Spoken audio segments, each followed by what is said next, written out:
प्यारे दोस्तों, नमस्कार। आशा करता हूँ कि आप लोग बहुत अच्छे होंगे।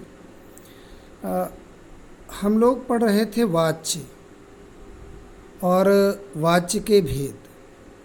तो पहले वीडियो में हमने देखा था कि वाच्य क्या होता है, वाच्य के भेद हमने जाने थे, कर्तृवाच्य, कर्मवाच्य और भाववाच्य। तो अब जो है हम आज पढ़ेंगे वाच्य परिवर्तन। ठीक है, इसी का भाग है वाच्य परिवर्तन। कैसे हम एक वाच्य को दूसरे वाच्य में परिवर्तित करते हैं, किसी एक वाक्य को हम कैसे दूसरे वाच्य में परिवर्तित करते हैं। तो मैं हूँ शैलेंद्र, ज्ञान मंजरी में आपका स्वागत है।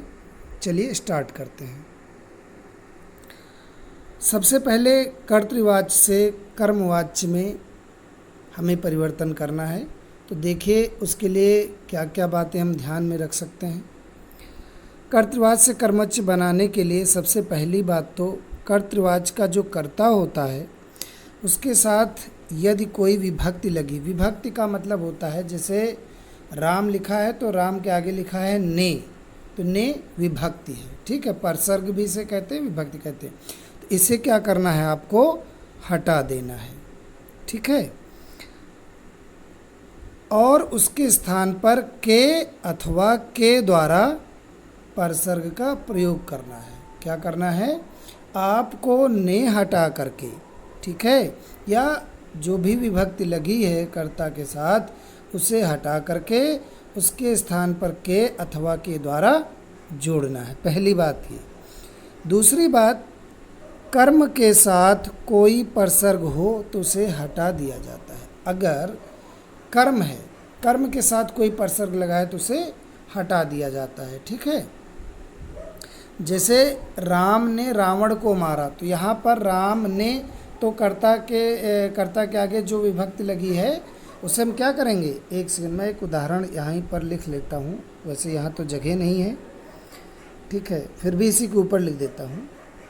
देखिए, राम ने रावण को मारा, ये कर्तृवाच्य में है। ठीक है, अब इसमें देखो राम ने, ये विभक्ति जब हम कर्मवाच्य बनाएंगे तो हटा देंगे, इसे हटा देंगे। इसके स्थान पर क्या लिखेंगे, के द्वारा। तो राम ने हटा दिया, हमने ने हटा दिया, इसके स्थान पर हमने लिख दिया के द्वारा। ठीक है, रावण को मारा गया तो हम को हटा देंगे। देखिए इसमें लिखा है कि ये देखिए, कर्म के साथ कोई परसर्ग हो तो उसे हटा दिया जाता है। तो रावण ये कर्म है, इसके साथ में को है तो को हटा देंगे, इसे हटा देंगे। रावण, तो ये क्या हो जाएगा, राम के द्वारा रावण मारा गया, है ना। अब देखिए इसमें नीचे दिखा, कर्तृवाच्य की मुख्य क्रिया को सामान्य भूतकाल में परिवर्तित कर देते हैं। तो देखिए वहाँ पर मारा था, यहाँ पर मारा गया, ये सामान्य भूतकाल में हमने परिवर्तित कर दिया है। ठीक है, परिवर्तित क्रिया के साथ जाना क्रिया का काल पुरुष, वचन और लिंग के अनुसार जो रूप से जुड़कर साधारण क्रिया को संयुक्त क्रिया में बदला जाता है। तो आपने एक उदाहरण के माध्यम से देखा, बस यही इतने नियम हैं, यही आपको करना है। आइए कुछ और उदाहरण के माध्यम से हम देखते हैं। देखिए, गोपाल पत्र लिखता है। ठीक है, गोपाल पत्र लिखता है। अब इसका क्या हो गया, गोपाल से पत्र लिखा जाता है। देखिए से भी जोड़ सकते हैं, यहाँ पर के द्वारा भी लिख सकते थे। ठीक है, इसके स्थान पर, लेकिन से भी सही है। तो गोपाल से पत्र लिखा जाता है, गोपाल के द्वारा पत्र लिखा जाता है। मैं अखबार नहीं पढ़ सकता, तो इसका मुझसे, इसमें भी से लगा दिया गया, या फिर मेरे द्वारा भी हो सकता था। अखबार पढ़ा नहीं जाता। ठीक है। फिर लड़कियां गीत गा रही हैं, इसका वजह लड़कियों द्वारा गीत गाए जा रहे हैं। मैं यह वज़न उठा नहीं पाऊँगा, मुझसे यह वज़न उठाया नहीं जाएगा, या मेरे द्वारा यह वज़न उठाया नहीं जाएगा। देखिए ये इतना आसान है। ठीक है, कुछ भी नहीं करना है। अगर आप प्रैक्टिस करोगे तो बिना इन नियमों के तरीके से ध्यान रखे भी आप लोग सरलता से चेंज कर लोगे, सरलता से बदल लोगे। लेकिन नियम भी आपको बहुत ज़्यादा है नहीं, बस 2 नियम है, 2-3 नियम है, तो वो याद रखिए और उस हिसाब से भी आप कर सकते हैं। चलिए आगे चलते हैं। अब कर्मवाच्य से कर्तृवाच्य बनाना है, उसी का उल्टा करना है। अब इसमें क्या करना होगा, कर्ता के अपने चिन्ह, ठीक है, आवश्यकता अनुसार लगाना चाहिए। उसमें हटाते थे, इसमें लगाएंगे। जैसे राम ने, तो ने हटा करके राम के द्वारा बनाया था।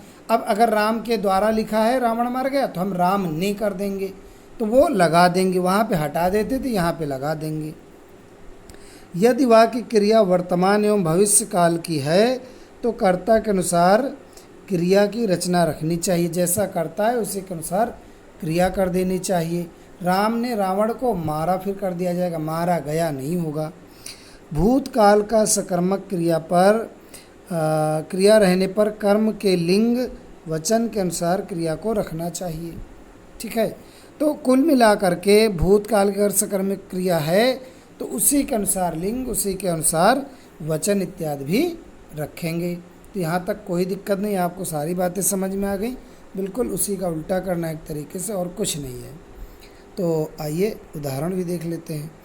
अब बंदर के द्वारा बच्चे को काटा गया, ये कर्मवाच्य हो गया। आपका कर्तृवाच्य बनाना है तो बंदर ने, है ना। अब एक तरीके से यहाँ पे जो एक के द्वारा था, इसके स्थान पर हम ने ले आए हैं, बिल्कुल उसी तरीके से जैसे पुराना था। जैसे कर्तृवाच्य से कर्मवाच्य, तो कर्मवाच्य से कर्तृवाच्य, उल्टा कर देना है। बच्चे को बंदर ने बच्चे को काट लिया, यहाँ पे काट लिया होना चाहिए, ठीक है, कट लिया लिखा है। इसके बाद रोगी के द्वारा दवा खाई गई, तो रोगी ने दवा खाई, कोई दिक्कत नहीं। भक्तों के द्वारा भजन गाए जाएंगे, भक्त भजन गाएंगे, तो किसी तरह कोई प्रॉब्लम नहीं। आइए आगे चलते हैं। कर्तृवाच्य से भाववाच्य बनाना। कर्तृवाच्य से भाववाच्य परिवर्तन करने के लिए कर्ता के साथ द्वारा चिन्ह लगाकर उसे गौण किया जाता है। ठीक है, यानी से और द्वारा ये चिन्ह लगा देते हैं भाववाच्य में भी। कर्मवाच्य में लगाते थे और भाववाच्य में भी लगा देते हैं।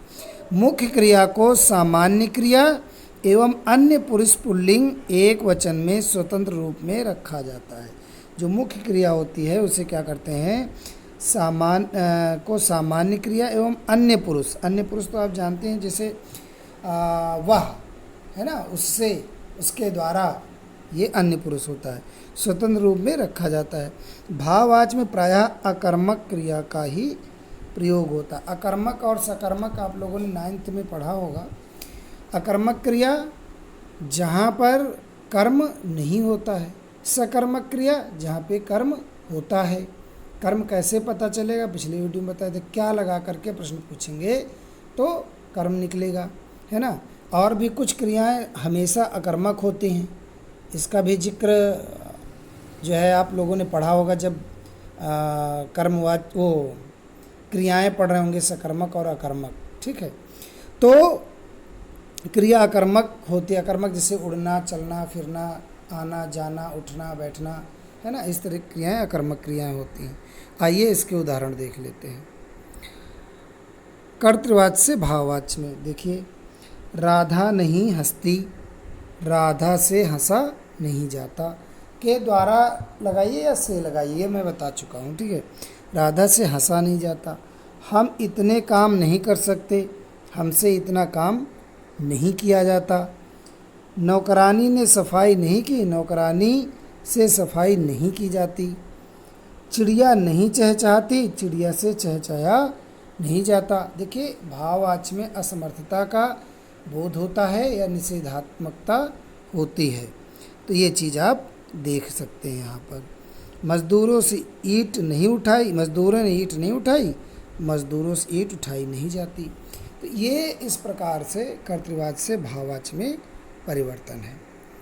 तो चलिए, मैं समझता हूँ कि आपको वाच्य भी समझ में आ गया होगा और वाच्य परिवर्तन भी समझ में आ गया होगा। अब आपको क्या करना है कि कुछ प्रश्न हैं आपके लिए, आप उन प्रश्नों को कीजिएगा और उनके आंसर कमेंट बॉक्स में लिखिएगा। हम देखेंगे कि आपने कितना सीखा। ठीक है, तो चलिए, प्रश्न आपके सामने है ये। पहले कर्तृवाच्य को कर्मवाच्य में बदलना है। मोहन चाय नहीं पीता है, क्या होगा बताइए। अगर अभी बताना चाहते तो बड़ी अच्छी बात है। आप ऐसा कीजिए कि वीडियो पॉज कीजिए, ठीक है, वीडियो को रोकिए, नीचे कमेंट बॉक्स में इसका आंसर लिखिए। ठीक है, उसके बाद दूसरा है, बच्चे ने दूध नहीं पिया, फिर इसका आंसर लिखिए और फिर इसका आंसर लिखिए। इस तरीके से सभी के आप आंसर लिखिए। मैं आपको बताऊंगा कि आप कितने मार्क्स पा रहे हो, कितने नंबर पा रहे हो। जब इसका आप कमेंट बॉक्स में लिखेंगे, फिर मैं इसका आंसर आपको प्रोवाइड कराऊंगा, बताऊंगा। ठीक है, तो इसी तरह कर्तृवाच्य को भाववाच्य में बदलना है ना। मैं अब और नहीं चल सकता, छात्र यहाँ खेलते हैं, हम अभी सोएंगे। इसी तरीके से फिर कर्तृवाच्य को भाववाच्य में भी बदलना है। तो ये वाक्य हैं, इनको आप करके दिखाइए। तो बाकी मिलते हैं अगले वीडियो में। और आप लोगों ने सुना, धन्यवाद। और हाँ, जिनको वीडियो नहीं मिलते हैं, जो लोग चैनल पर नए हैं, वो लोग चैनल पर नए क्या हैं, जो लोग नए लोग वीडियो देख रहे हैं, वो लोग चैनल को सब्सक्राइब भी कर लीजिए ताकि आपको वीडियो मिलते रहें। धन्यवाद।